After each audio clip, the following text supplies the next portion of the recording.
As a parent, I promise you that after watching this video to the end, you will not just stop buying gummy bears from the shop for your children. You would also be building their immune system, cutting all those flu that they catch anytime there is flu in the system, building their skins and making them glow. See, these gummy bears are made from natural ingredients, fruits.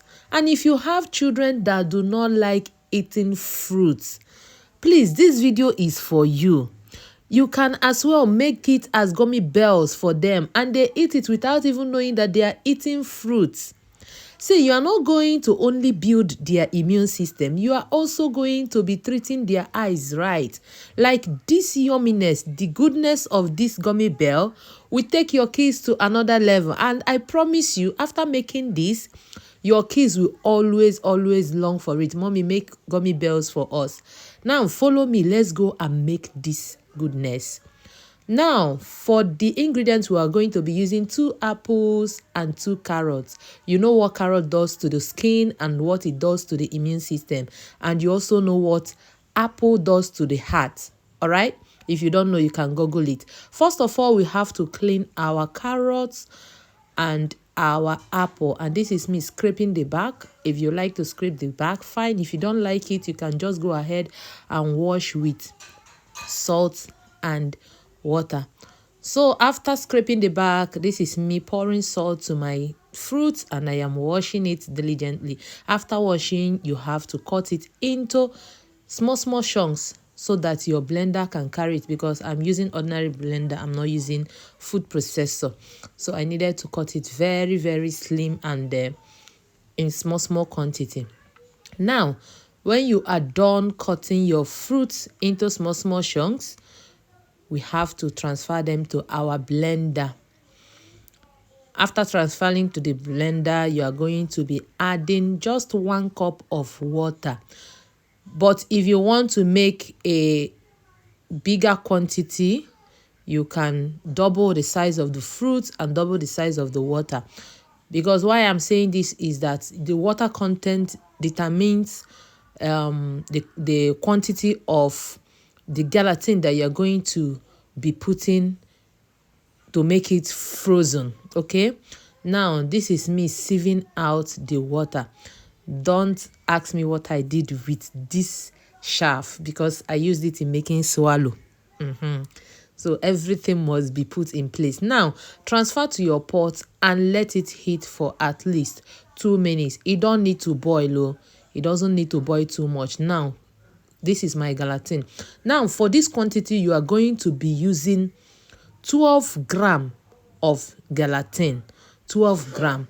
But for the sake of this video, my mold is small, so I'm going to be dividing this my liquid into 2, and then I will be using 6 gram of gelatin for each of them, because I don't want my my jellies to just block on the plate. Okay, so I just measured out what will be enough for my mold, and then I will put the rest of them in the fridge for easy making. So next time when I want to make it, I will just bring it out, microwave it, and then put my gelatin, stir it, and then put in my mold, and I am good to go. So you can actually make bigger quantity, store in your fridge, and then use it next time. So I have finished measuring my gelatin, and this is me stirring it.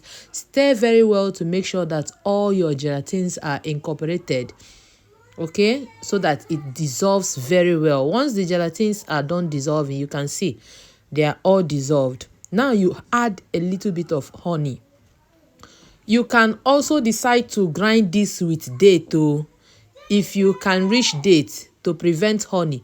If you don't have original honey, you can use date, at least 4 to 5 pieces of date as a sweetener. You know, children like things that are very sweet. And you can see the quantity of honey that I added. I kept on stirring until everything incorporated. And then I started putting them in my mold gradually. It will take a little bit time, but you know, just take your time and do it so that it will come out nice. And Just take it easy and avoid bubbles. Now, after setting them in my mold, this is what it looks like. Now, this is my leftover. I'm going to be covering it and be putting it inside the fridge, not the freezer. And this can actually stay in the fridge for 3 days. So your mold is supposed to stay for at least 2 hours for it to solidify, but I left my own overnight because I did this at night, okay? And this is me bringing them out, and you can see how beautiful and how solid this is. Remember, if you did not use the same measurements as I said, your gummy might be melted or it might not solidify.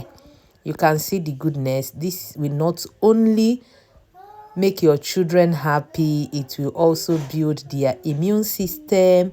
It's gonna glow their skin, and your children will stop contracting all these flus here and there all the time that there is flu. And then this goodness, your children will keep on asking and asking for it without knowing that they are eating fruit. So if you have that child, or if your children do not like to eat a particular type of fruit, you can do this for them. Thank you, guys.